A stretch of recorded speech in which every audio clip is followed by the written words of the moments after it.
Berlin, early February 1945. The cold and desolate Wilhelmplatz is nothing but a jumble of burned-out buildings.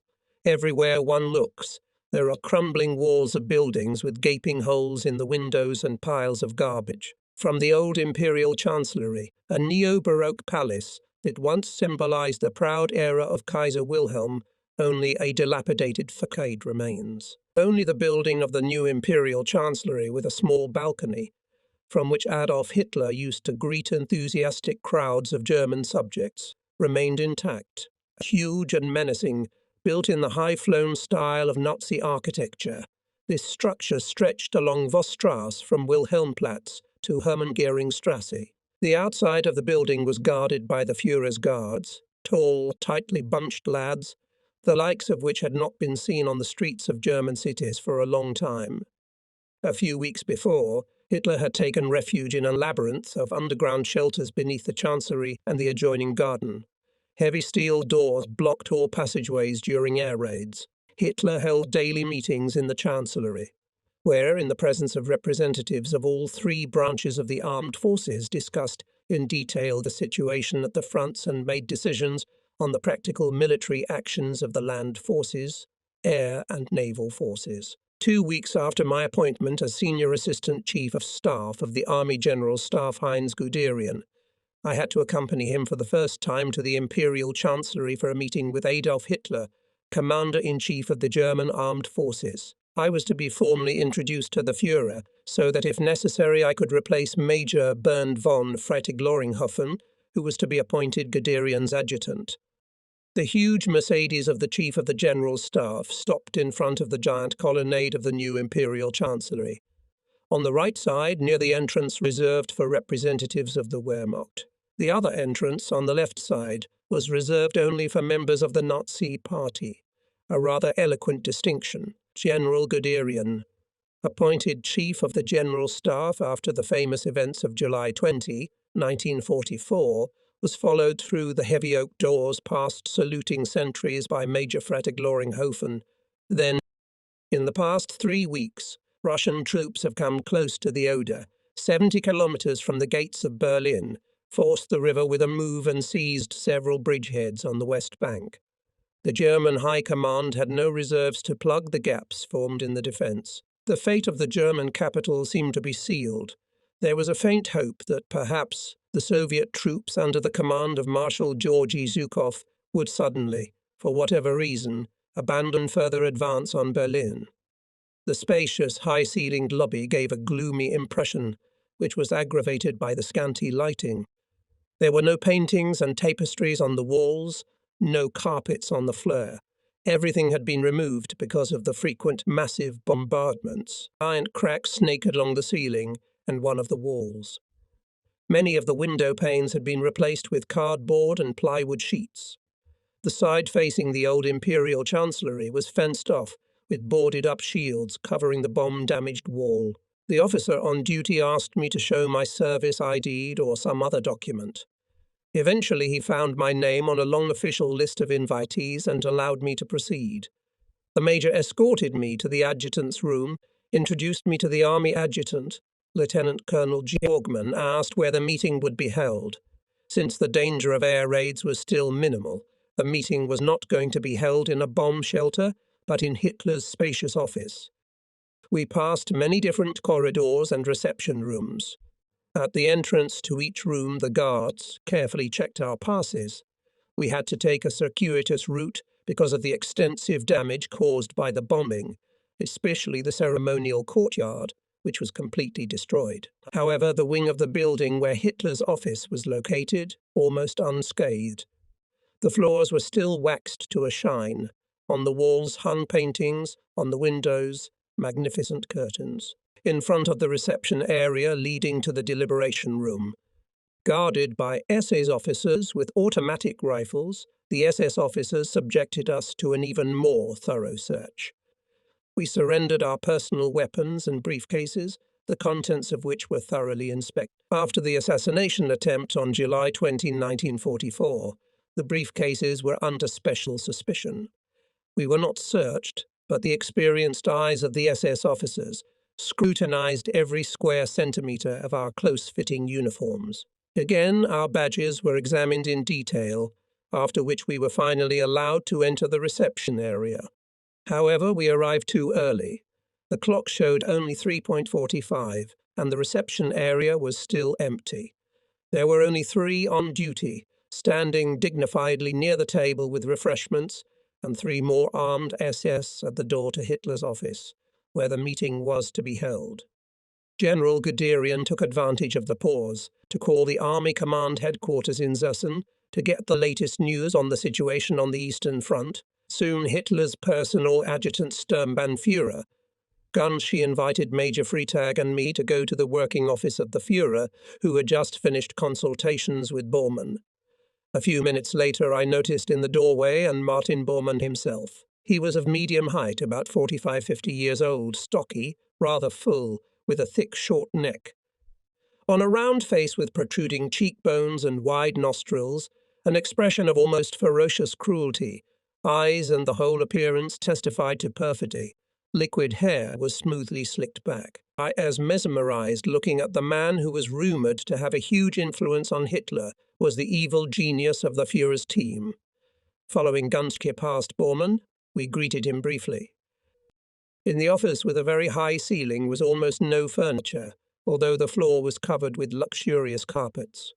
Hitler's enormous desk stood out, with small chairs with hard seats on the opposite side of the room, 4 narrow and high windows that reached the ceiling, and a glass door overlooked the garden of the Chancery. On the windows, heavy grey curtains. An upholstered armchair at the elaborate marble card table was placed so that Hitler could sit overlooking the garden. On this table are only a telephone, an electric call button, 2 weighty paperweights, and a few coloured pencils. In addition, I noticed a round table and deep leather armchairs arranged on the right and left sides of the room along the walls. Major Freitag and I began to lay out the staff maps on the table in a predetermined order.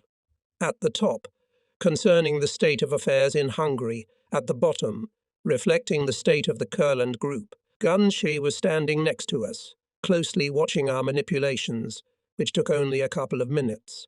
Exactly at 16:00 we returned to the reception room, where almost all the participants of the meeting had already gathered, standing or sitting in small groups. They were drinking coffee or schnapps and eating sandwiches with a serious look. Soon I was beckoned by General Guderian and introduced to the Chief of the Supreme Command of the Wehrmacht Rock. Field Marshal Wilhelm Keitel, Chief of the General Staff of the Army Alfred Jodl, Grand Admiral Karl Donitz and Reichsleiter Bormann. Looking around, I noticed their adjutants kept together nearby in a single group, and in the far corner of the reception room, Reichsleiter SS Heinrich Himmler talking with SS Gruppenführer and Lieutenant General of the SS Troops Hermann Fegelein, his permanent representative in Hitler's headquarters. Fegelein's arrogant demeanour was due to the fact that his wife, Greta Braun, was the sister of Eva Braun, Hitler's longtime girlfriend, with whom he had wedded shortly before Germany's surrender. Fegelein held himself as if he were already a brother-in-law to the Führer himself. A little aside, Ernst Kaltenbrunner, the fearsome and formidable chief of the General Directorate of Imperial Security, was scrutinizing a document.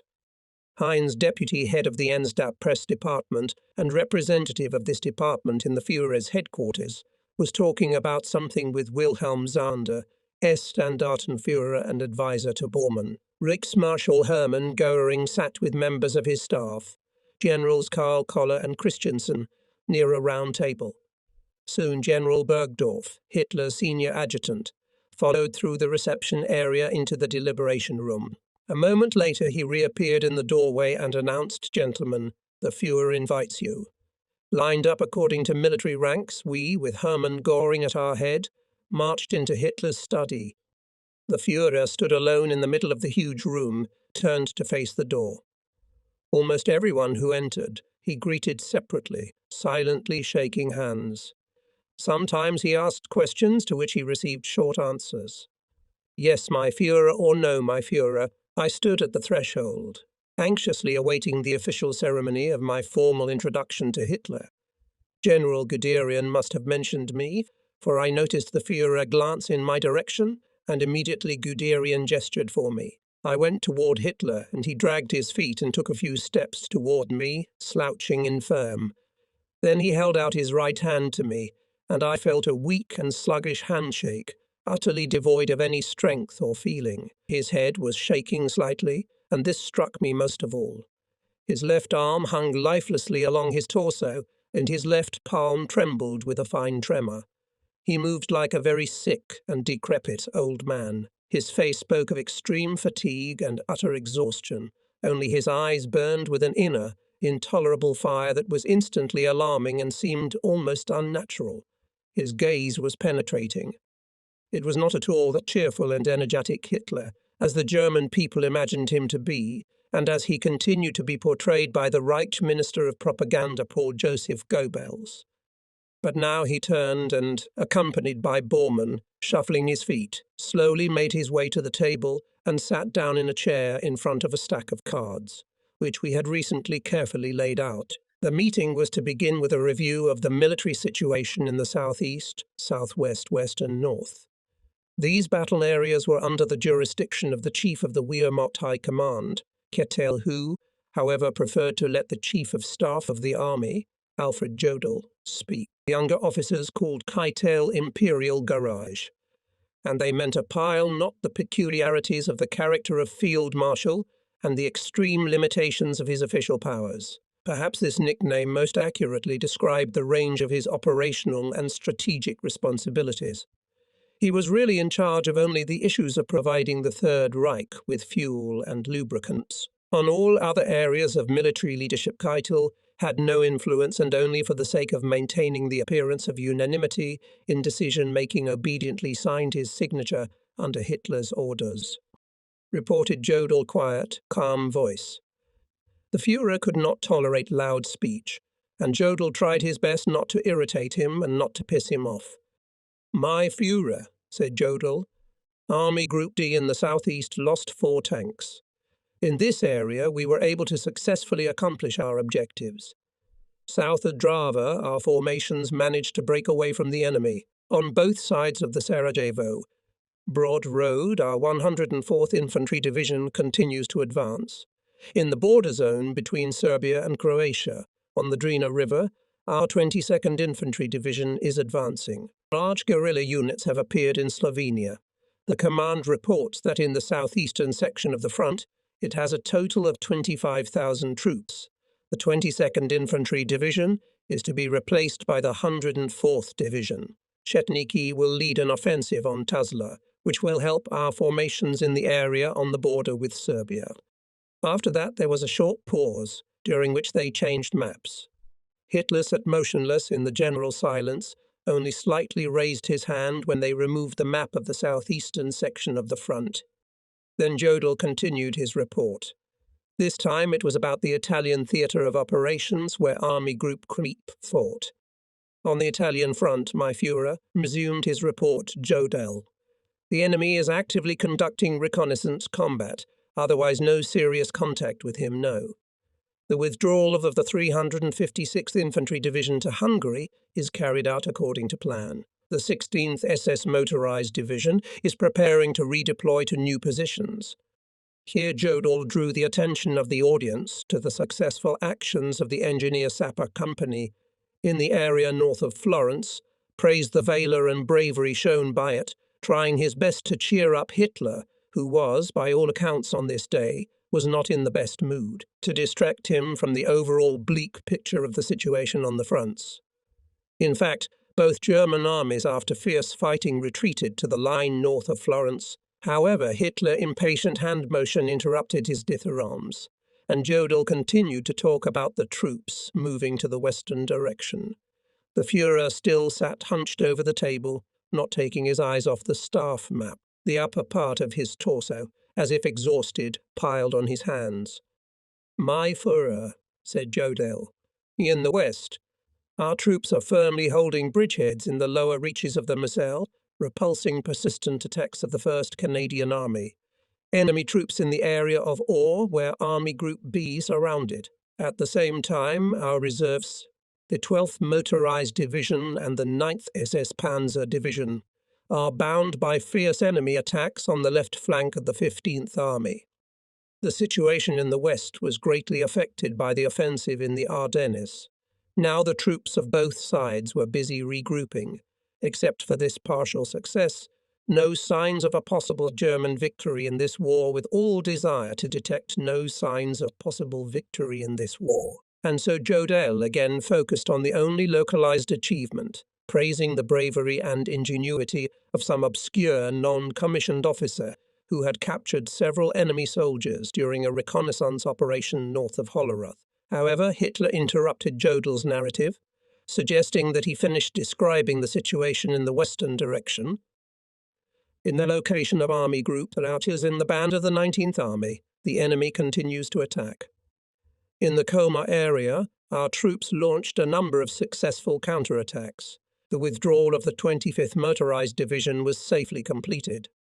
On the southern front, there is still a lull, except for some small skirmishes. The supply of our troops holding fortifications on the Atlantic coast organized quite satisfactorily. From La Rochelle to the Gironde Delta, it has been possible to transfer manpower and material, which should strengthen the naval blockade. Bordeaux. Regrouping in Norway, which followed the withdrawal of the 199th Infantry Division, goes according to plan. Inclement weather in the northern Baltic Sea is preventing the evacuation of our troops from Oslo. Only minor sabotage has been reported from Denmark. Gathered together 16 marching battalions to be evacuated. In Denmark will undergo the necessary combat training as infantrymen 20,000 sailors, transferred to the disposal of Land Forces Commander of the Navy. Jodl finished. Throughout the report, Keitel did not utter a word. Only Goering occasionally allowed himself amateurish remarks concerning the conduct of the war on land. In the ensuing discussion from time to time participated and Bormann. Apparently Hitler was satisfied with Jodl's report. Slightly raised in his chair, he, addressing Keitel's adjutant Lieutenant Colonel von Jon, said jokingly, "Dear John, see to it that these two gentlemen in air raids in time to be in bomb shelters." The Führer clearly sympathized with both commanders, who always knew how to adapt to his mood and never, and in anything he did not oppose. The behavior of Keitel and Jodl as if once again confirmed the position of Hitler as commander-in-chief, and this is what he demanded of his closest associates. The next speaker was General Guderian, who outlined the situation in the eastern direction. He began by describing the general situation. Concentration of large formations in areas south of Stull-Wissenberg and north of the Danube Bend indicates that the Russian offensive is preparing. The situation of the encircled garrison of Budapest is deteriorating by the hour. Fuel, ammunition and food are delivered by air, but in quantities far from covering the needs. Fighting is going on around the castle. Soviet troops have advanced a kilometre through the outer rim of the defence. As for Army Group Centre, its compounds are withdrawn to pre-prepared lines in connection with the threat of a breakthrough of its defences by the enemy. To contain it, we undertook a local counter-offensive. Captured by the Russians, bridgehead near Ratibuge continues to expand. Army Group Command replaced here the 20th Panzer Division. Some success has been achieved in fighting on enemy bridgeheads on both sides of Opole. On the other hand, the Soviet troops managed to expand their bridgehead at Olava. The situation with the bridgehead at Steno has worsened, and there are battles in the city itself. Near Kulm, 27 enemy tanks were hit. The corps of General Dietrich von Zolken fought its way to the Oder and is preparing to force it. In the area of action of Army Group Vistula, our units east of Glogo broke away from the enemy. The city of Poznan, surrounded by the enemy, is subjected to continuous attacks. In the city, more than 2,000 wounded German soldiers. The situation with food and logistics worse than critical. To the northeast of Frankfurt on Oder, there are fierce fighting near Bischofsee and Sonneberg. In the area of Kustrin, the advance of the advanced Soviet units is halted. Near Silenzig, northwest of Kustrin, the Russians managed to capture a bridgehead on the west bank of the Oder. The defence line at the line of Tischtegel is broken in several places. Schwiebus and Schneidermel are surrounded by Russians. There is fierce fighting in the vicinity of Kinnitz, Newdam and Frienwalde. Thorn Garrison has successfully conducted sorties in the northeastern direction and pushed the enemy. There is also fighting around the castle of Merian. Near Elbing, a corridor to the west has been opened. In East Prussia, the Russians captured Heilsberg and Friedland. Our counterattacks were not successful. Fierce fighting southwest of Königsberg. Here the Russians blocked the Bay Frischeshafen. North of Königsberg, the Russians are advancing. Their attack on Zemland was repulsed. On the Kurland front, only minor skirmishes. The supply of the grouping of everything necessary is quite provided.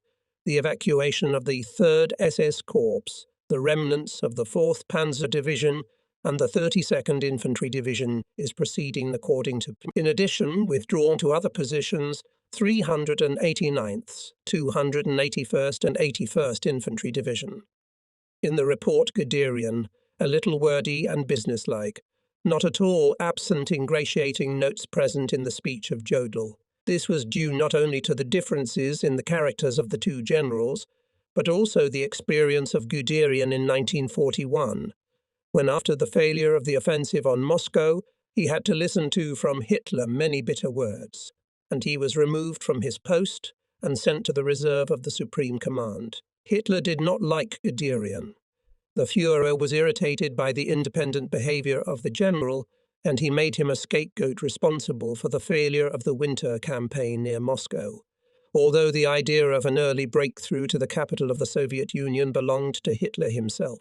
However, after the assassination attempt on July 20, 1944, the list of generals reliable from Hitler's point of view was significantly reduced. Retiring from the post of Chief of the General Staff of the Army Kurt Zeitzler, he intended to replace him with Walter Buhl, but the state of health of the latter did not allow it. In the end, the choice fell on Guderian, considered a great expert in the use of tanks in combat operations. Guderian's return to active military service occurred in a not very favourable environment. After the failed assassination attempt, Hitler's confidence in the German officer corps, and especially the generals, was finally undermined. But he still maintained with Guderian for a few months more or less normal relations, but in November 1944 they again deteriorated. The mutual dislike stemmed from fundamental disagreements over military tactics, but there was a significant additional factor: Guderian, when he felt it necessary. And this happened quite often. Boldly opposed Hitler's opinions and decisions, openly warning him of the negative consequences. Guderian was one of the few of the Führer's inner circle who were not afraid to defend their own views and enter into polemics with Hitler.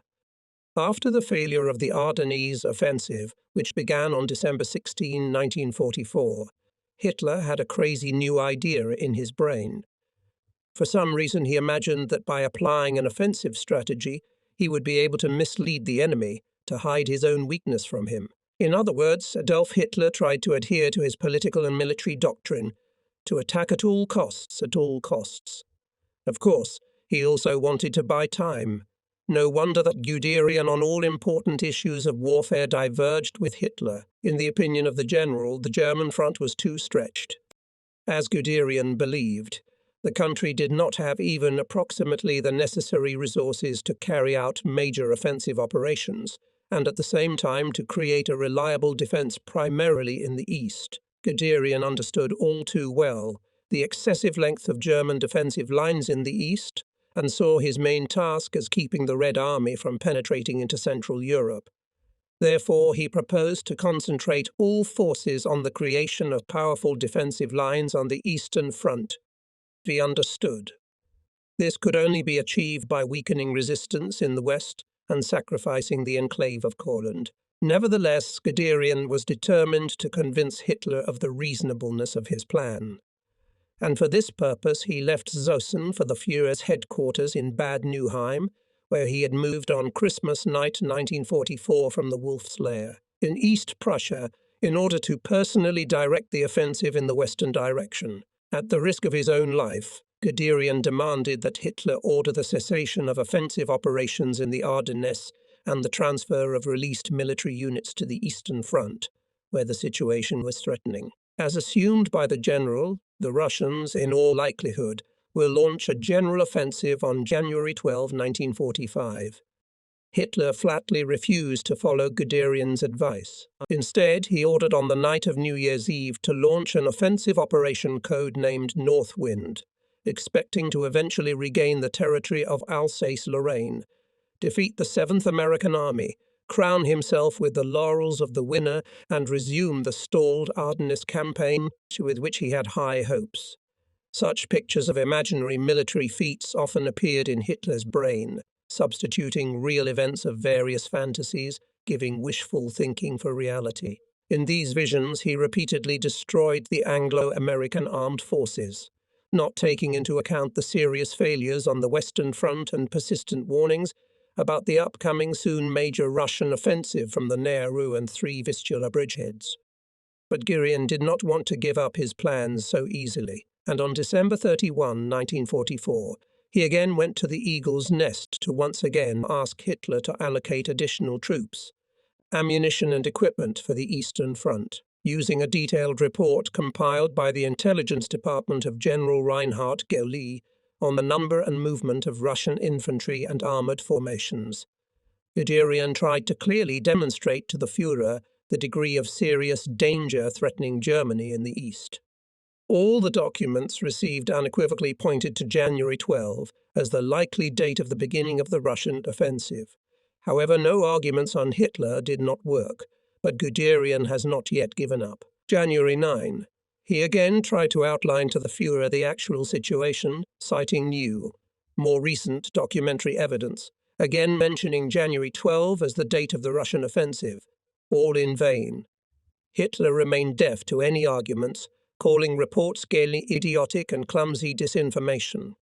He refused to believe the information about the concentration of Soviet troops and their preparations for an attack, because this information did not fit into his plans.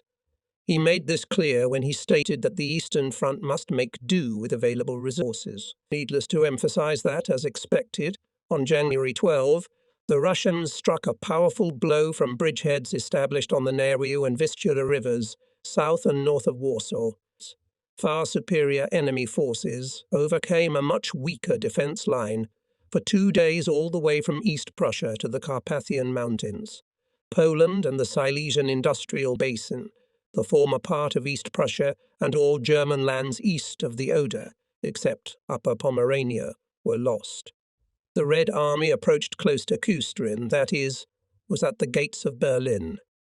Having finished his report, Guderian with a slight bow retreated to the side. During a brief pause, I removed the cards from the table. Then came forward General Christiansen from the operational headquarters of the Air Force to outline the situation in the airspace of Germany. President Goering and the Chief of Staff of the Air Force, General Koller, listened in silence. "My Führer," began Christiansen, "carried out 38 airplane sorties in support of our units fighting in the area of Monschau. Shot down 10 Mosquitoes, headed to bomb Berlin. About 900 British 4-engine bombers made a massive daytime raid on Ludwigshafen. 54 enemy 4-engine planes bombed Vienna. Another 150 airplanes attacked."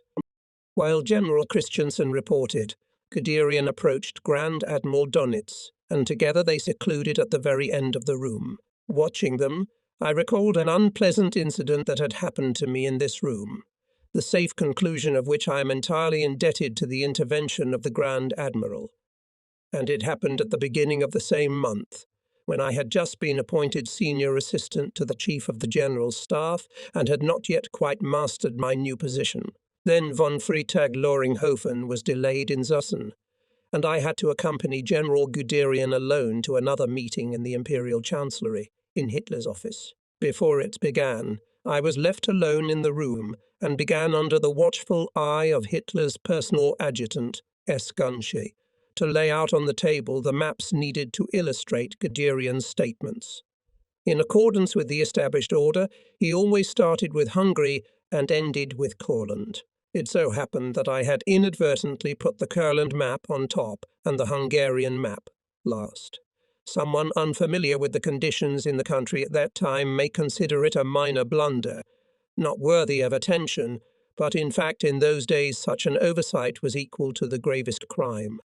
The moment came when General Bergdorf invited the participants of the meeting, gathered in the reception room, to go to Hitler's vast office.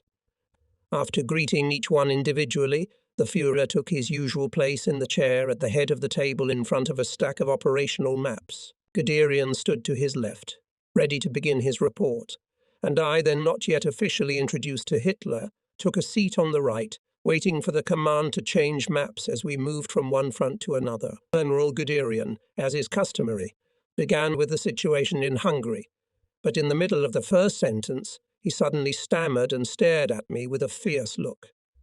Hitler silently looked at me with an expression that is difficult to describe and leaned back. Realizing my mistake, I was horrified and began to mumble something incoherently. All present looked at me as if I was a scoundrel. Only Ground Admiral Dönitz, smiling and saying a few consoling words, invited me with a nod to put the cards back in the right order. The incident was quickly forgotten, and I retained a deep sense of gratitude to the Grand Admiral for his kindness.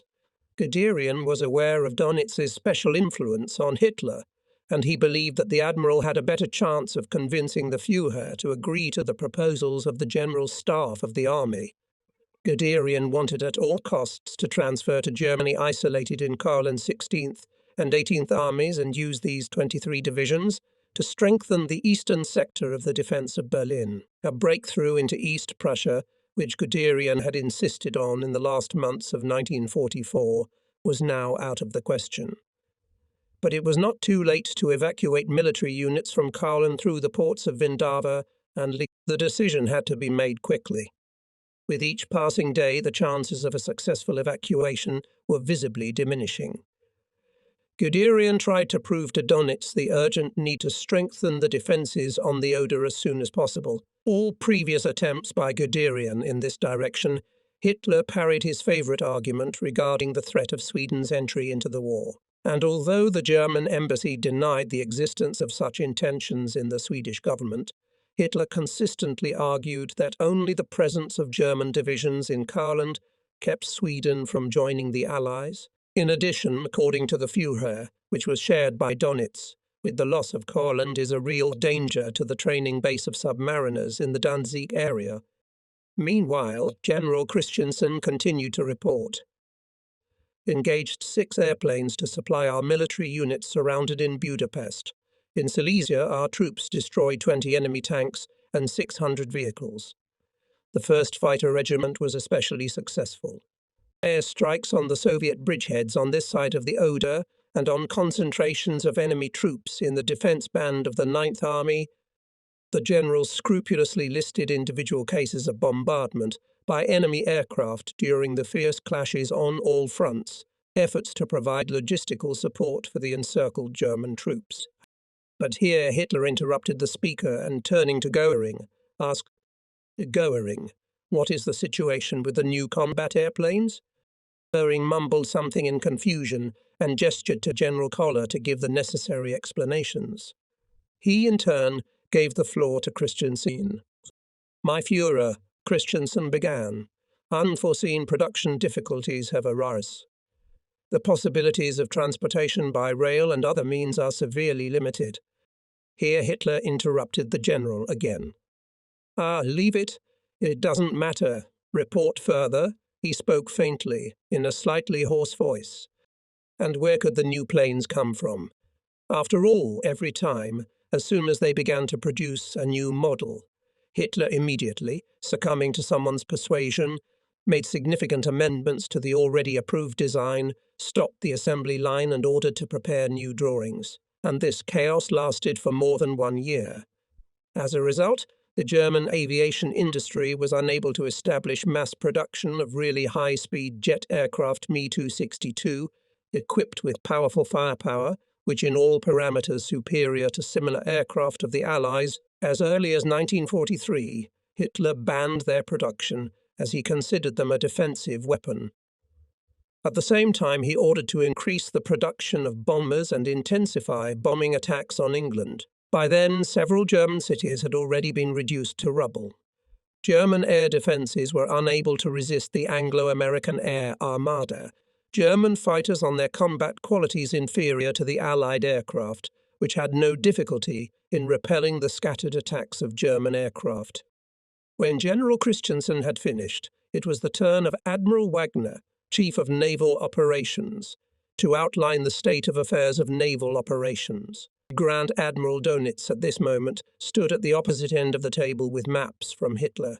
Next to him, Admiral von Puttkamer, since 1934, the naval adjutant of the Führer. Wagner's report mainly concerned the maritime transportation of manpower and equipment between Norwegian, Danish, and German ports.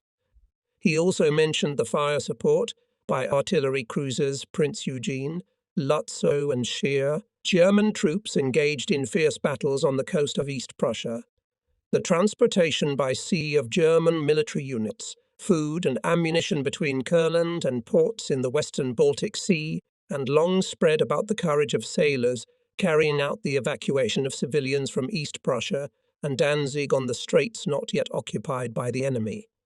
At the end of Wagner's report, almost every one of those present, who had the right to do so by virtue of their position or rank, took part in the subsequent discussion, irrespective of their special knowledge and experience. This ended the official part of the meeting, but Grand Admiral Dönitz again addressed Hitler.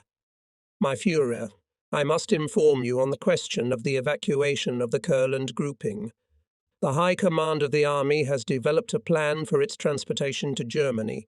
It provides for the total use of all available ships and active support from the Air Force. Both Vindava and Libava have quite adequate loading capabilities. In all, the operation will affect 500,000 people. I estimate that it will take no more than 4 weeks to transport the troops and important equipment. Some heavy weapons will have to be left in place." Dönitz, with all the passion of what he was capable of, defended Guderian's plan. To change the Admiral's previous opinion was prompted by the undeniable fact that the Russians have already come close to Danzig and Gdynia. Slowly rising, Hitler, dragging his feet and clasping his hands behind his back, walked around the room a few times, then, turning sharply, angrily answered Dönitz, "I think I've already said that the evacuation of the Kurland group is out of the question. I cannot abandon heavy equipment, and in addition, I must keep Sweden in mind. Then, already calmer, Adi. One division can be transferred to Germany. Guderian, present me tomorrow the appropriate plan. I thank you, gentlemen. Bormann, stay, please." After saluting and taking the documents they had brought with them, everyone except Bormann left the room. As soon as they closed the massive doors of the deliberation room, in the reception area immediately became very lively. Goering and his assistant immediately left the room, followed by Himmler, Kaltenbrunner and Fiegelin. Adjutants took up the phones. The rest of us sat at tables to eat and exchange views. A duty officer approached Keitel and offered him a cigar. The satisfied field marshal, smiling, carefully selected one and solemnly smoked. The other cigar disappeared into his right breast pocket. Dönitz was enjoying a glass of schnapps, chatting with his staff officer. We remained in the reception area for about half an hour, after which we made our way back through endless corridors and rooms past a multitude of sentries with countless checks, and finally found ourselves outdoors again. The clock showed almost 8:30 in the evening when a car pulled up to take us back to Zossen. It was a clear, starry night, and we were driving through darkened Berlin with our headlights out. Solid ruins slid past, huge piles of broken bricks, street after street, without the slightest sign of life, without a single ray of light. The reality looked bleak and eerie, like a ghost world, the dilapidated buildings stretching the remains of their walls toward the night sky. It was hard to believe that once there had been a thriving big city, with brightly lit streets and elaborately decorated windows, with crowds of smartly dressed people. At one point we almost ran into a hastily erected barricade around an unexploded bomb, but soon Berlin was left behind, and we began to feel not the cinders of the fires, but the wonderful smell of the pine forest. After half an hour of driving, The car turned left and passed a large gate. We had arrived at the Central Command post located in Zossen, 30 kilometers south of Berlin. The headquarters consisted of two complexes of buildings erected in the Brandenburg Forest.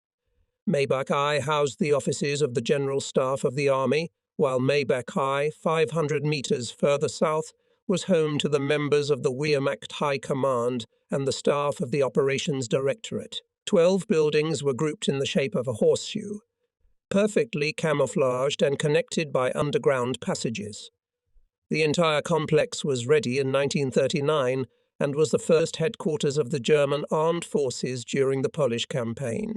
Two buildings had two underground levels each. An underground passage also led to the so-called Service 500, the largest telecommunications center in Germany, which was 20 meters deep. All military and the most important civilian telephone lines connecting the High Command and the Berlin administration with all corners of the Third Reich and all occupied European territories converged here. The center was tentatively named Zeppelin. No sooner had we arrived at the command center than we were already warned about the air raid coming. English bombers were already on their way to Berlin. Then, around 9 p.m., called from the Imperial Chancellery and transmitted a telegram. At midnight, in the underground shelter of the Führer, will hold a briefing. Approach from the side of Hermann-Göring-Strasse. General Gieland to take with him the dossier concerning the fronts in Hungary and Pomerania. Hitler often arranged such night meetings, showing complete disregard for our well-being. He himself has long belonged to the so-called Midnighters. For us, these events were nothing but a vain, exhausting waste of time. The demand literally pissed off General Guderian, who knew very well how overloaded we all were with our current work. As soon as I put down the telephone receiver, as again called from the Imperial Chancellor. Due to air anxiety, the meeting is postponed until 1 am. Otherwise, the order remains in force. Apparently, this night we had to do without sleep. We waited out the air raid in the bomb shelter on the second, deeper level, and after the signal of rebellion, we went back to the surface. These trips up and down were difficult. Each time we had to take all the important documents with us. Before returning to Berlin, we also had to get as much information as possible about the aftermath of the air raid. Which parts of the city had suffered the greatest destruction, where there were serious fires. It was necessary to know this in order to safely bypass the temporary barriers and not to be late for the meeting at the Imperial Chancellery. Perhaps it was because I had recently been in a very different world. At a family celebration in Lübeck on the occasion of my 27th birthday, or because I was clearly aware of the new and unfamiliar responsibilities awaiting me as Guderian's adjutant, but only when I was gathering the information I needed for the forthcoming night meeting, did the string of events that had preceded this moment stretch before my mind's eye. Lübeck had always been a free imperial city. It lost its independence only in 1937, when it became part of Prussia under Nazi rule. Lübeck, the former center of the Hanseatic trade union of northern German cities, is located in the lower reaches of the River Trave, which flows into the Bay of Lübeck. Old churches, pointed-roofed townhouses, shopping malls and ancient fortress walls are reminders of Lübeck's former glory. Here I was born in 1918 into a fairly well-to-do family and grew up in the prosperity and relative security usually associated with middle-class people. From an early age I was interested in music, good books, rowing and horseback riding. This sense of inner harmony with the world around me suddenly disappeared when Hitler became Chancellor of Germany in 1933, and the so-called National Socialist German Workers' Party NDOIs seized power. That same year I joined the Hitler Youth, a political Nazi organization for young men 15–18 years old. It was there that I first came into contact with politics. What attracted me, perhaps, was the opportunity to participate actively in the solution of specific tasks and in the achievement of clearly defined goals, as well as the strict attention to sports and paramilitary games. I loved the collective spirit of camaraderie unknown to me before, imbued with youthful idealism, and I was soon appointed leader of my group. However, I did not hold this post for long. The fact is that from childhood I was accustomed to have and openly express my own opinion. It was this peculiarity of my character that caused a conflict with the leadership of the local branch of the Hitler Youth. In 1936, I was expelled from the organization. To some people today, especially those unfamiliar with the conditions of the time, this case may seem insignificant, but at that time in Germany it was fraught with very serious consequences. To some extent, I learned by experience what a dictatorial regime means, and the ways in which an authoritarian system can influence the individual citizen. I had difficulties at school and trouble with the police, and finally had to come to terms with the Army's strange refusal to enlist me.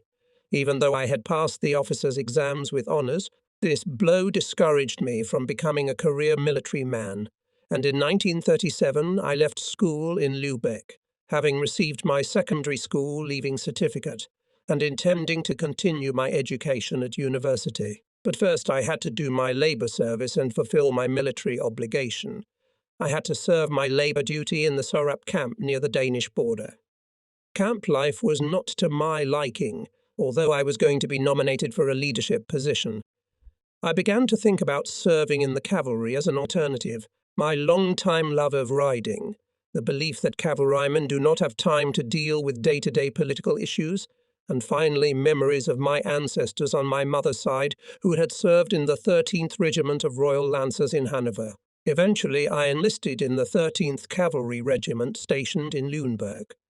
Service in the 1st Squadron, which began in November 1937, opened up a whole new, special world to me, all the more striking after the bitter disappointments I had experienced in the Hitler Youth, in the labour conscription camp and with the state authorities. At that time, the cavalry regiment stationed in Lüneburg received men from the farms and estates of Lower Saxony and Schleswig-Holstein. From the very first days I met true friendship and camaraderie in the regiment, something I had dreamed of long before I joined the Hitler Youth. Here it was taken for granted to help each other without sparing any effort. But there was another extremely important part of our daily soldier life: our horses. We constantly groomed them and sometimes cursed them, but they were part of each of us and definitely equal members of our military brotherhood. Neither during the training nor during the subsequent period was there the slightest attempt to politicize the personnel or to impose party ideology on anyone. We cavalrymen had our own spiritual atmosphere, and when scientists were puzzling over the creation of the first atomic bomb, we rode out horses and galloped with naked sabres to the straw-stuffed scarecrows mounted on poles. In training, we were driven not so much by the desire to pierce an imaginary enemy with a curved sabre, as by the desire to train the horses to obey the pressure of the rider's hips and to gallop straight at the frightening straw monsters. I could never quite understand why Nelly, a Hungarian mare and my faithful companion for 5 years, was always frightened by those ugly straw bags, although she was otherwise an understanding and reliable horse. At times she threw me off before I reached my destination.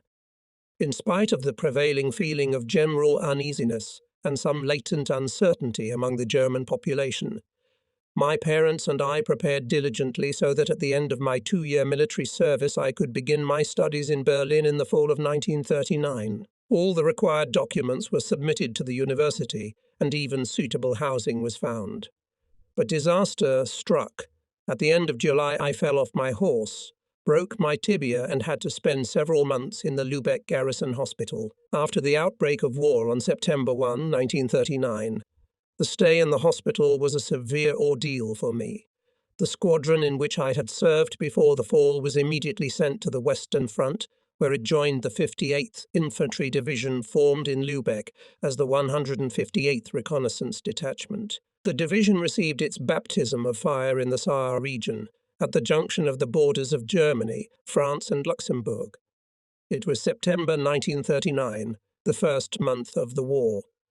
When the radio broadcast another report about successes in Poland, I was horrified every time at the mere thought that the victory would be achieved without my participation. When I received letters from my fellow soldiers writing about the first battles and losses, I simply lost patience. Writing countless petitions pestering doctors, I bored everyone so much that I was finally allowed to walk a little in early October, although admittedly I should not have done so.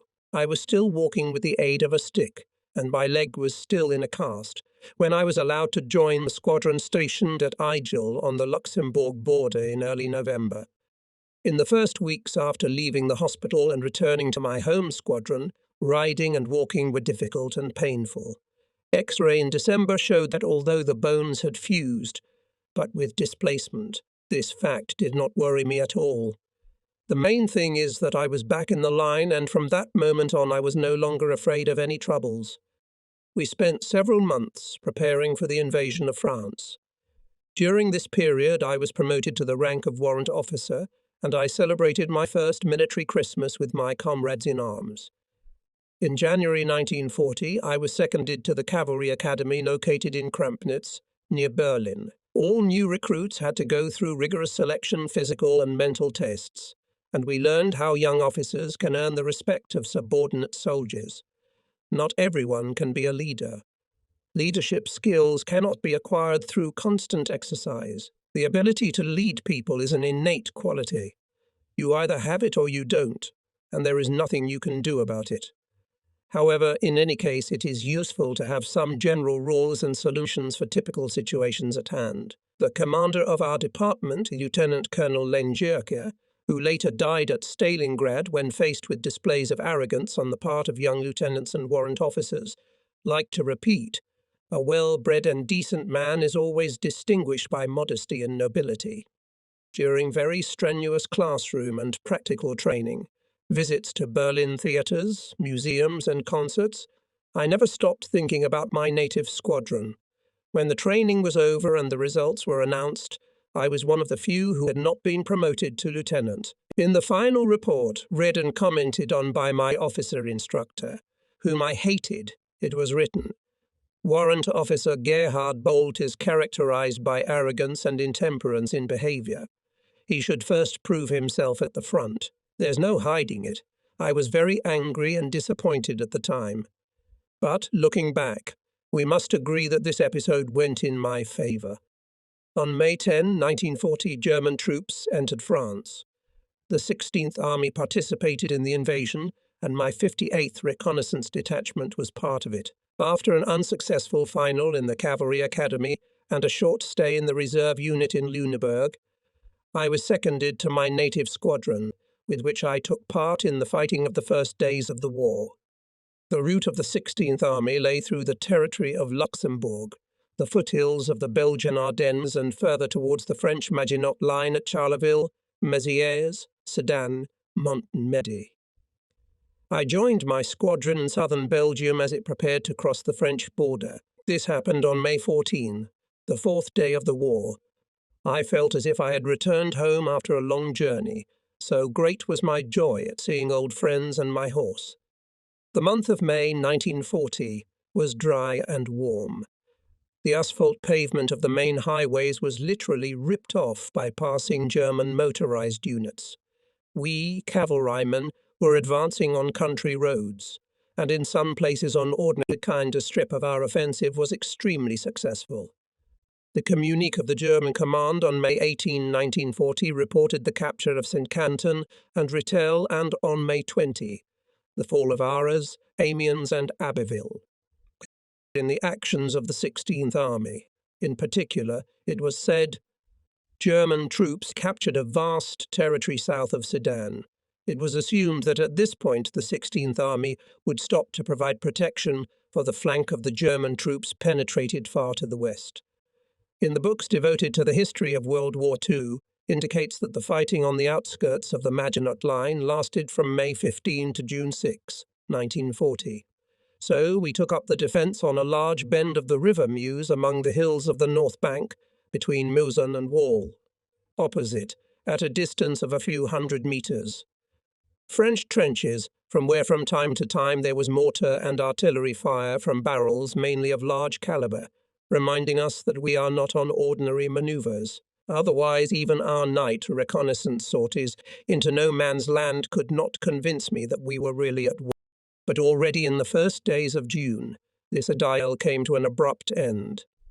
German troops launched a general offensive in a southerly direction between Montmedy and Abbeville on June 5, before the 58th Division was tasked to attack the enemy forces, defending in a vast forest area southeast of Sudan, and consisted mainly of colonial units formed in North Africa, supported by French artillery. Fighting Africans excellent, especially on the northern edge of the forest, and 2 regiments of the 58th Division, advancing in the 1st Echelon, suffered heavy losses.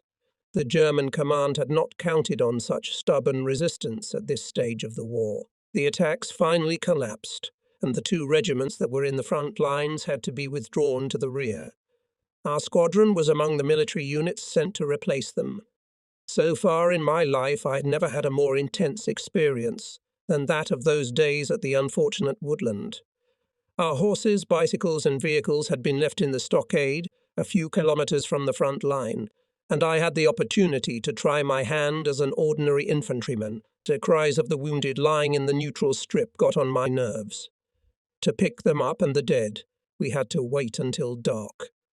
The air was saturated with the sickly sweet odour of decomposing corpses and fresh blood. In those weeks, in the face of near death and paralysing fear, I had once and for all rid myself of my own deep-seated fear. I do not know why, but again and again I forced myself under the hurricane fire of the French forts to rescue the wounded, to carry out various dangerous assignments of commanders, triumph over my own weaknesses. Overcoming them helped me in many ways to withstand the sometimes exorbitant hardships of the protracted war.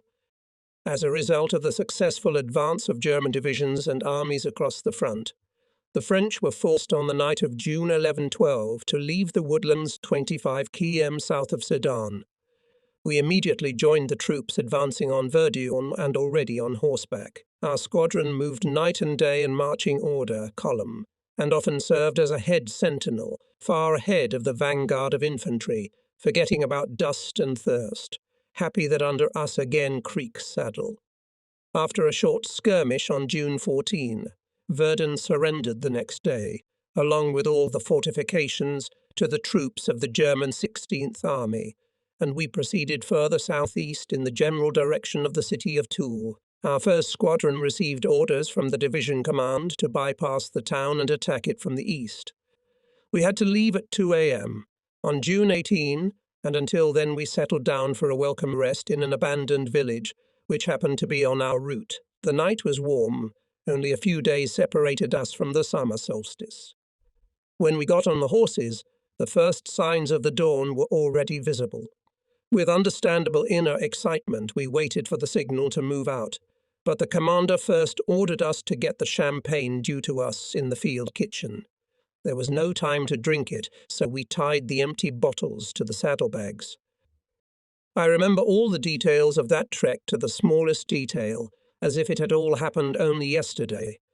We approached Toul, the object of our attack, unnoticed by the French, at first at a pace, then at a trot. We turned down a broad avenue lined with 100-year-old trees. A galloping, panting advance scout reported a barrier erected in front. Together with them, I went on reconnaissance to personally assess the situation. About 200-300 meters around the corner, the French piled the road with century-old trees, making it impassable for vehicles. Suddenly a shot rang out, followed by another. The front squadron moved to a light gallop, followed by the whole squadron. The signal for attack was given, and we took out sabres, rushed to the city, jumping over fallen tree trunks. All actions were as clear as at the Lüneburg exercise. No one paid any attention to the occasional rifle fire, but suddenly something began to explode under the hoofs of our horses, and there was a moment's confusion. At that moment it could not have occurred to us that the explosions were champagne bottles that had fallen on the road during the race. When we reached the first houses, the rifle fire of the French increased markedly. At first they were scattered shots fired by the half-dressed French, who had been taken by surprise and had not expected a cavalry attack with sabres at full gallop, accompanied by exploding champagne bottles. At last they succeeded in bringing their ranks into order, and the rifle fire increased markedly. We dismounted from our horses and continued the advance on foot with rifles and automatic rifles in our hands. With a group of my soldiers, I rushed to the bridge over the Moselle and made my way into the city quarters. During the street fighting, I was wounded in the chest. The bullet went through just above the heart. That was the end of the French campaign for me. For this battle, I was awarded the Iron Cross Second Class, and, in addition, I was awarded the Badge of the Wounded in Action. After treatment in a military hospital and a period of subsequent convalescence, I returned in the early fall to my squadron, which at that time was in Flanders preparing for an invasion of the British Isles. Our reconnaissance detachment was stationed in the villages of Neerpel and Overpel near the Dutch border, and we spent the last months of 1940 here. Our relations with the local population were as good as could be expected, considering the circumstances. That same month, much to my dismay, I was transferred from my home unit to a motorized heavy squadron, and at the same time I was promoted to the rank of lieutenant. My duties, of course, greatly expanded. They now included not only training of subordinates, but also solving the issues of equipment and transportation. These additional duties, which at first seemed to me too burdensome, I later fulfilled with great pleasure. In April 1941, in our marching life, there was a major change. The 58th Division, including my unit, was transferred by rail to East Prussia.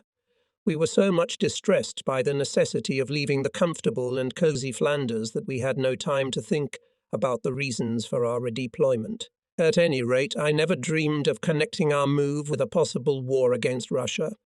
My detachment settled a little south of Elbing, where it remained for 2 months. I lived this spring in East Prussia with great pleasure, with its numerous lakes and virgin forests, with splendid scenery full of quiet sadness, surrounded by a mass of kind people for whom hospitality is the immutable law of human intercourse. Then we began to move out from Elbing farther and farther eastward, quickening our pace with the onset of summer days. The speed became especially noticeable after June 15. Eventually we settled near the town of Heidekrug, near the German-Russian border, and waited for further orders. It was June 21, 1941. In the afternoon, the reconnaissance detachment lined up in 2 rows facing east. Major Zitlov, a great commander, patient and responsive, came in front of the soldiers and sullenly read to us Adolf Hitler's order to the troops deployed in the east to begin hostilities against the Soviet Union. The attack was to begin the coming night. Hitler's order ended with the words, "May God help us in this battle." June 22, 1941.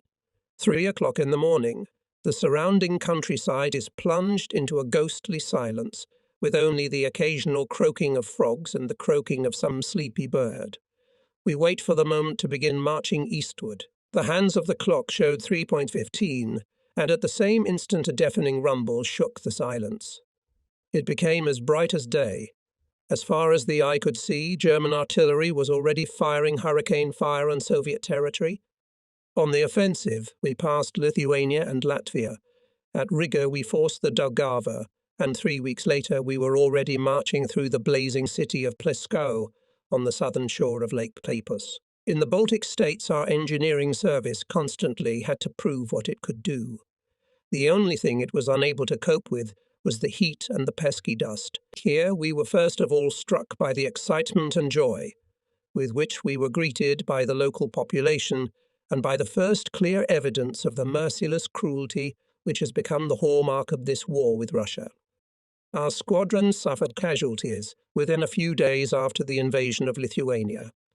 Among them was our squadron doctor, who was ambushed by some scattered group of Red Army soldiers, of whom there were many roaming the forests at that time. It should be recognized that the reluctance to surrender was largely due to the notorious order on commissars, which ordered to shoot on the spot all captured Soviet commissars and sympathizers of Bolshevism. However, most Wehrmacht units, including the 58th Division, ignored the order. 8 kilometers north of Ploskow, the division, together with a reconnaissance detachment, set up an open-air camp, guarding against possible attacks by individual enemy groups. The war began to turn into a tangible, harsh reality for us. On July 16, we stormed the stubbornly defended small town of Dodov. On July 18, I received an order to blow up a large bridge of strategic importance across the Narva River, which was the road from Lake Peipus to the Baltic Sea. Returning to the detachment on July 19 after completing the task, I found it prepared to attack the enemy defences in the strip of our offensive, the so-called Stalin Line. During the attack, I was seriously wounded. Before being sent to the dressing station, I was awarded the Iron Cross Second Class, the first member of the 58th Division to be awarded during the Eastern Campaign. After 2 months in the infirmary and a short family vacation, I returned to my squadron, which had participated in the siege of Leningrad and held positions first on the Palkovo Heights and then near the town of Uritsk, a Leningrad suburb, and along the road near the Gulf of Finland. The staff officers of our unit were stationed in Strelna, a small town between Leningrad and Peterhof, together with the division's engineer service, which was in reserve. On the night of October 7, west of Leningrad, the Russians launched an attack west of Leningrad with infantry and armoured units that included 52-ton T-34 tanks. In this battle, my small unit showed what it was worth. As soon as the first heavy tank rumbled along the coastal highway towards Oranienbaum, our soldiers had already placed anti-tank mines on the road, on which the second and third tanks exploded. Under the cover of darkness, we managed to climb on the next 2 tanks and destroy the crews in hand-to-hand combat. Before dawn, we managed to capture 2 more tanks. The remaining 30 Russian armoured vehicles that had broken through were destroyed by the fire of heavy anti-aircraft artillery. The battle continued for almost 3 days with varying success, and in moments of despair I sought solace by playing melodies familiar to me, from my childhood on a piano found in one of the schools. And once again I had the opportunity to see what sincere joy comes from successfully overcoming one's own fear. In this battle with the tanks, I was the only one wounded. Shell fragments hit me in the chest and right thigh, but I remained on my feet and could walk, overcoming the pain. Nevertheless, I was considered temporarily unfit for active military service and was transferred to the reserve. At the same time, I was informed that I had been awarded the Knight's Iron Cross, taking advantage of the respite. I loaded the division car with tobacco and cigarettes and drove to Estonia, where I exchanged tobacco and gasoline for butter, fish, vodka, and salmon caviar. A punishable act, but deserving of leniency, given our daily hardships. Returning to the Leningrad front, I found a film crew, journalists, and technical experts. It turned out that our successful repulsion of a tank attack by the Russians had caused a bit of a sensation. On the cover page of the official army magazine appeared my photo with the inscription, "The Little King of Leningrad." I must admit that this nickname alluded not only to my frontline exploits. My joy over the sudden glory that suddenly descended on me was somewhat overshadowed by the news that the Knight's Iron Cross was awarded not to me at all, but to the commander of our unit, Colonel Kripe. Meanwhile, the real Russian winter came. German positions near the Gulf of Finland and on the Palkovo Heights fettered by a brutal frost. I had not yet fully recovered from the last wounds, and therefore gladly followed the order of the Chief of the Supreme Command of the German Armed Forces to continue my studies, and went home. For 4 whole months the war ceased to exist for me. I entered the Faculty of International Relations at the University of Berlin, expecting to join the Ministry of Foreign Affairs after the end of the war. Apart from occasional friction with members of the student Nazi corporation, in which I did not participate, and with some SS men with whom I often disagreed, this pause was a pleasant event for me. In February and March 1942, I began to receive letters again from my friends on the Leningrad front. Their situation had deteriorated sharply as a result of the Russian breakthrough. The division in which I was serving had been moved with the infantry regiments to new positions near Lake Ilmen. A reconnaissance detachment was to follow them, although nothing was said about it, but reading between the lines I realized that everyone was waiting for my early return. After finishing the semester and refusing the short-term leave, I hurried to the front at the end of March 1942. north of Lake Ilmen, between Novgorod and Chudov, where the front ran along the Volkhov River. If you do not count the railroad bed and the only little to no normal road, the whole area was a swamp, with dense forests and quagmires. It was in this wilderness that the reconnaissance squadron settled. During the following months we fought fierce battles here, but it was even more difficult to fight against the local climate. In April, when the thaw came, it seemed as if meltwater from all over Russia had flowed here. Tents, firearms, communication lines. Everything had to be reloaded onto rafts. For weeks in the swampy forests, the water stayed at a level of more than a metre, and our trenches were half flooded. When the frost began to recede and the sun began to intensively warm the ground, allowing the water to seep into the depths, we were attacked by clouds of mosquitoes. Lice also appeared in large numbers. The so-called Volkhov fever, known for its 5-day attacks, did not escape me. Years later it continued to remind me of my stay in this health-destroying region. On top of that, our dressing station was located 16 kilometers from the front line. In short, my worst memories of the last war are associated with this ruinous place. The battle that unfolded north of Lake Ilmen against the Second Russian Shock Army under the command of General Vlasov ended in the first days of June. From the personnel of 16 encircled divisions and brigades, only about 30,000 people were captured, died of hunger or wounds or drowned in impassable swamps. The sun mercilessly scorched the corpses scattered everywhere. Clouds of insects hung over them. In June, our division was taken to the rear for rest. We too had suffered heavy losses and needed replenishment. We arrived at the front near Leningrad at the so-called Oranienbaum bridgehead. Here I was appointed commander of a company of Russian volunteers. Fortunately, I was in this position for only 2 months. It cannot be said that I was particularly happy, having in my command such a motley company, consisting of egregious dreamers and dubious personalities. At the same time, the conveniences of organized long-term positions, the opportunity to have fun, good and varied food helps sometimes forget that we are on the front line. But already at the beginning of December the idyll was broken.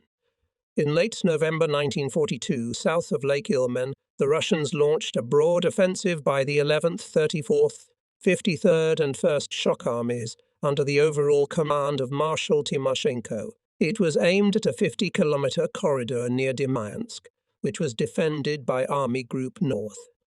On the first day at our new positions at the southern end of the corridor, 10 kilometers south of the village of Safrankovo, we found ourselves drawn into continuous defensive fighting. Whenever the Russians managed to cut into our orders or our neighbors on the left, I raised my men in a counterattack, using also in doing so the tank we had, stolen by us from a German military unit, which was changed back on the Leningrad front.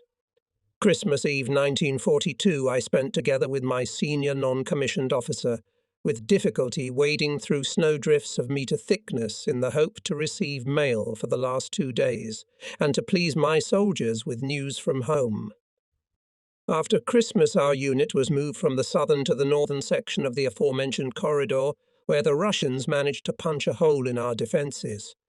During the counterattack I was lightly wounded, but remained in the line. During a second counterattack the next day I was seriously wounded by a shell fragment, and at nightfall I was carried on a stretcher to a field hospital.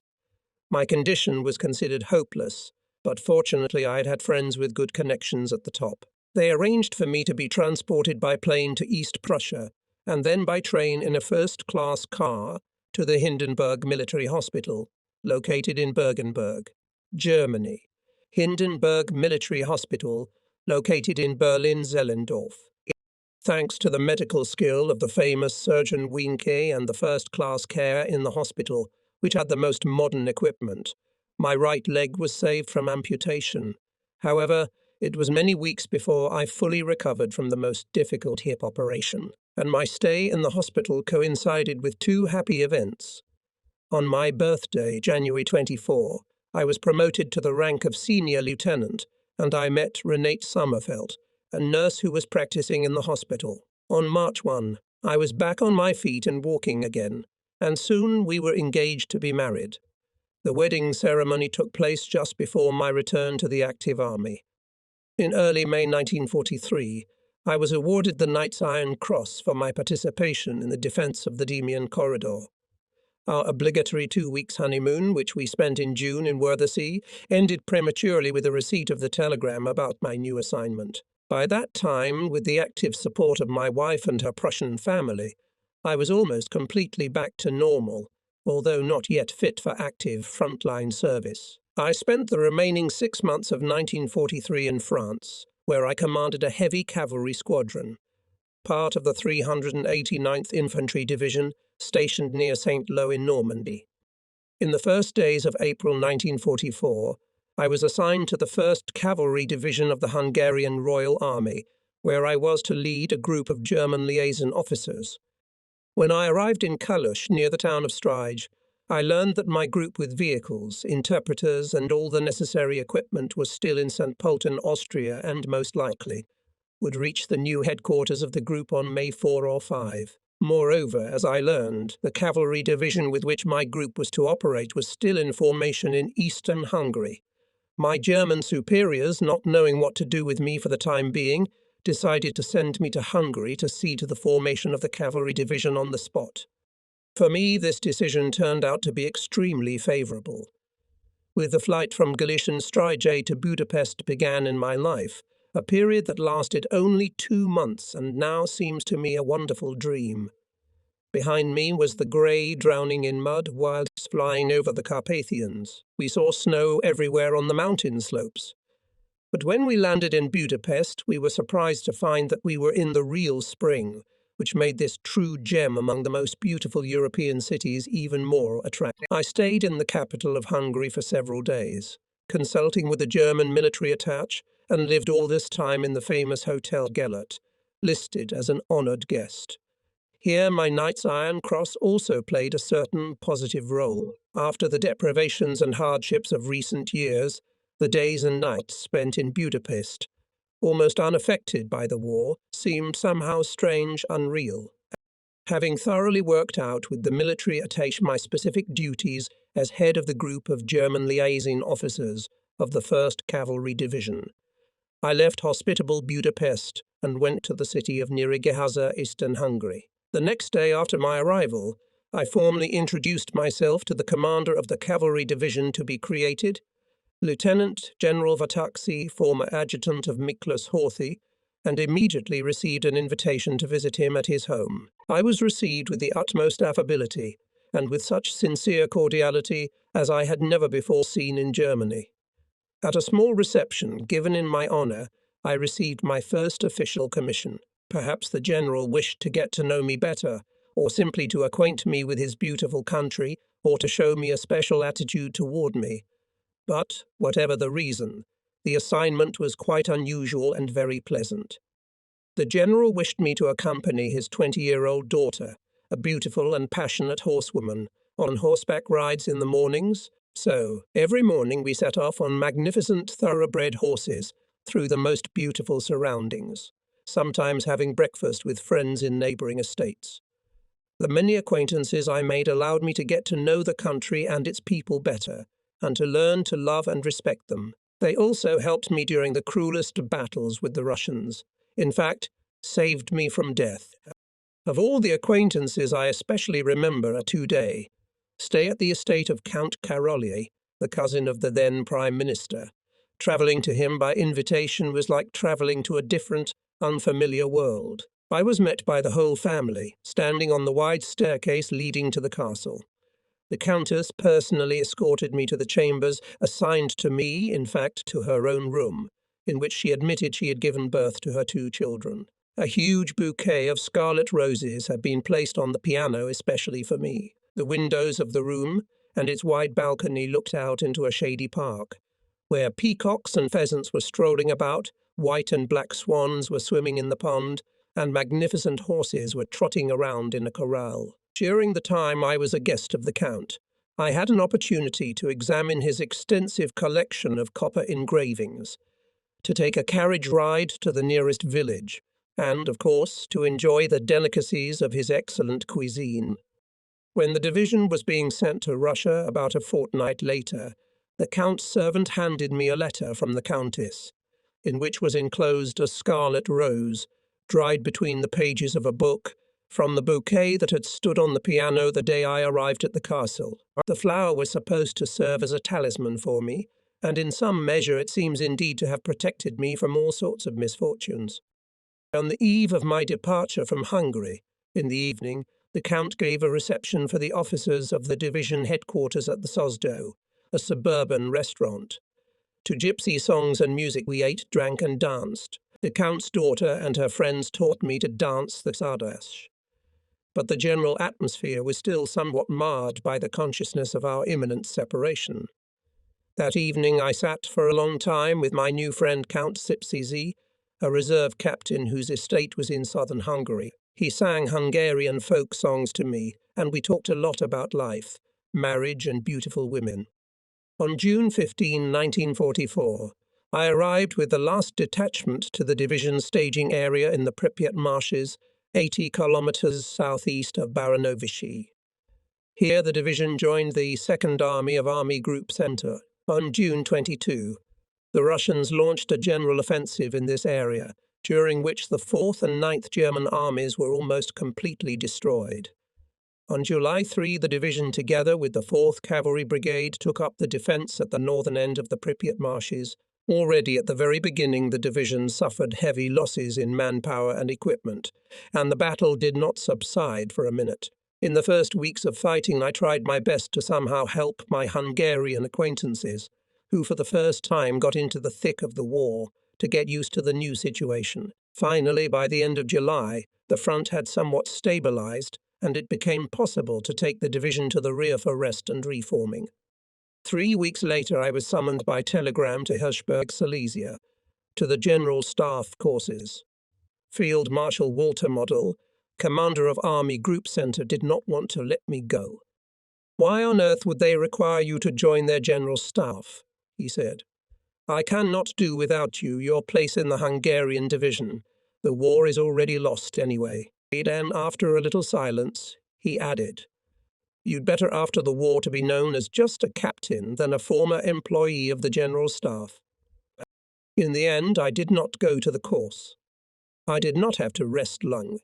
On August 20, the 1st Cavalry Division went to the front, and already on August 25 took up the defence on the section east of Warsaw, the last German bridgehead on the eastern bank of the Vistula. In the last days of August, following Romania's withdrawal from the alliance with Germany and its declaration of war, the Hungarian government resigned. As a result, the southern front moved to the Romanian-Hungarian border. The Hungarians decided to transfer all their troops from the Russian front to Hungary and use them to defend the country. Following the order, units of the 1st Royal Cavalry Division left for home by rail on September 27. On October 9, I arrived at the divisional command post located in Kecskemét. The city was of strategic importance to the defense of Budapest. The next day, the Russians launched a tank attack.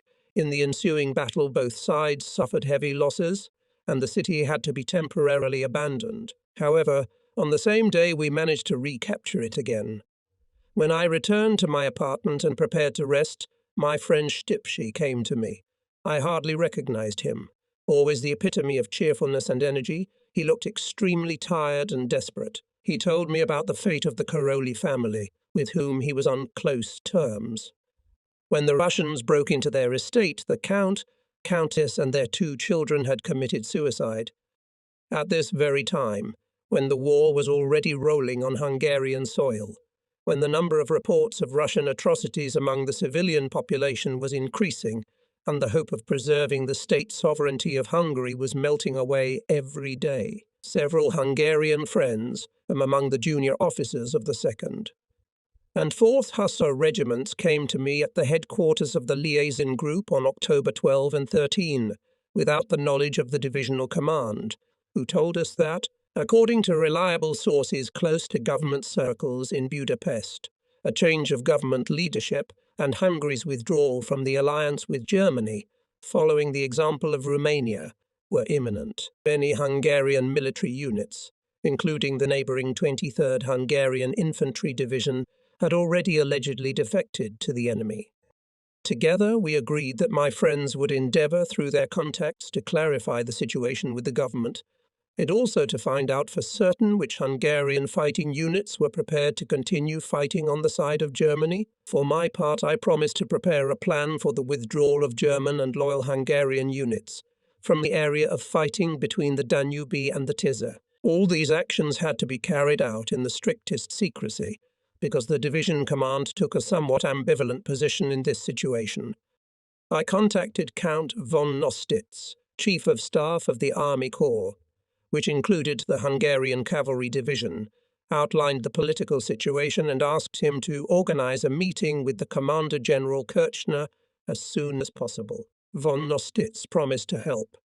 On October 14, 16 officers of the division gathered at my apartment, according to information received from Budapest. On the coming Saturday at 2 p.m., the government intended to announce a break with Germany, after which most of the Hungarian army was to lay down arms. At that moment, only Hungarian troops occupied significant parts of the front. Therefore, such a development of events would mean a complete collapse of the defensive lines, encirclement and capture of the German troops fighting in Hungary. According to my plan, German and friendly Hungarian units withdrawn from the area between the Danube and Tisza form a bridgehead at the crossing of the Danube near the town of Dunafoldvar, and the main forces create a powerful defensive rampart on the west bank of the Danube. The Hungarian officers present unanimously, without any change, approved this plan. That evening, Count von Nostitz finally notified me of my forthcoming meeting with General Kirchner on the following day. I found the general in an extremely irritated state. After briefly describing to him and von Nostitz the extremely unstable political situation in the country, I informed him of the measures I had taken. General Kirchner, however, feared complications with the Hungarian government which might arise as a consequence of my initiatives. As General Kirchner stated, all the talk about the surrender of Hungary, in his opinion, is mere gossip, idle speculation, and he would get a severe beating from the political and military leadership of Germany if he were to take these rumours seriously and react to them. In conclusion, the general ordered me to stop all amateurishness in this matter.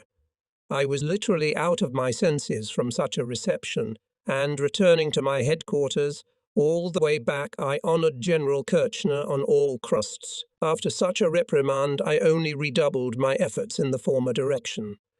In the evening, I assembled my officers of the liaison group, explained the situation, and outlined the nature of the emergency measures going into effect on Saturday at 1400 hours. In this way, each of my men knew exactly what he had to do and how to act. In view of a possible attack by a combined enemy force of Hungarians and Russians, the loyal troops were placed on high alert. That night I hardly slept a wink. Messengers were constantly arriving with messages about the situation in Budapest and in the location of the Hungarian Cavalry Division. According to the incoming information, the time of Hungary's withdrawal from the alliance with Germany was inexorably approaching. Chaos reigned in the army, and I had to be ready for anything. At 13:30 on Saturday, the telephone rang. At the other end of the wire was the division commander, Lieutenant General von Ibrani. He asked me to immediately welcome him to his headquarters, which was only 100 meters from my station, for an urgent conversation. Before leaving, I ordered the officers of my group, in case I did not return at 2:10 p.m., to attack the division headquarters at once, relieve me if possible, and not to hesitate to make their way towards Dunafoldvar. Having checked our watches once more, I hurried to the rendezvous, not knowing what awaited me. At the Hungarian headquarters, I was received by von Ibrani himself. In company with the staff officers, we drank a drink, talked a little about minor things, the hands of the clock inexorably approaching the fateful deadline. Whenever I looked at the clock, von Ibrani, as if amused, smiled. A few minutes before 14 o'clock, the general, smiling once again, spoke. "Hey, my dear captain, you should have invited me to participate on your side. Now hurry up and warn your crew by telephone before they attack us." Later the same day came the news that on the Carpathian front the First Hungarian Army had almost in its entirety switched to the enemy's side, exactly at 14.0. On October 20, Major Huck arrived at my liaison officer headquarters with orders to hand over the leadership of the group to him. At first I was very surprised by this unexpected change, but soon I learned that I was transferred to the headquarters of the Supreme Command of the Army. The area of fighting gradually moved further south. My military unit left Kecskemét, and I travelled to the front on my own to say goodbye to my Hungarian friends. Near the town of Kiskunhalas, I came across a detachment of Hungarian cavalrymen who, after an unsuccessful offensive, were deciding on further action. Among them was my friend Count Stipshy, whose estate was not far away. He stood a little apart, surrounded by some 20 volunteers.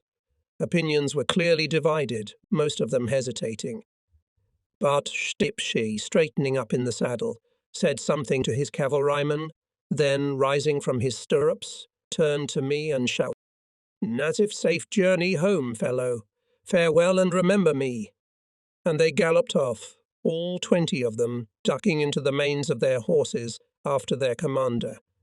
Only one returned the next night. The rest died under Russian machine gun fire. On October 24, 1944, I left wonderful Hungary never to return.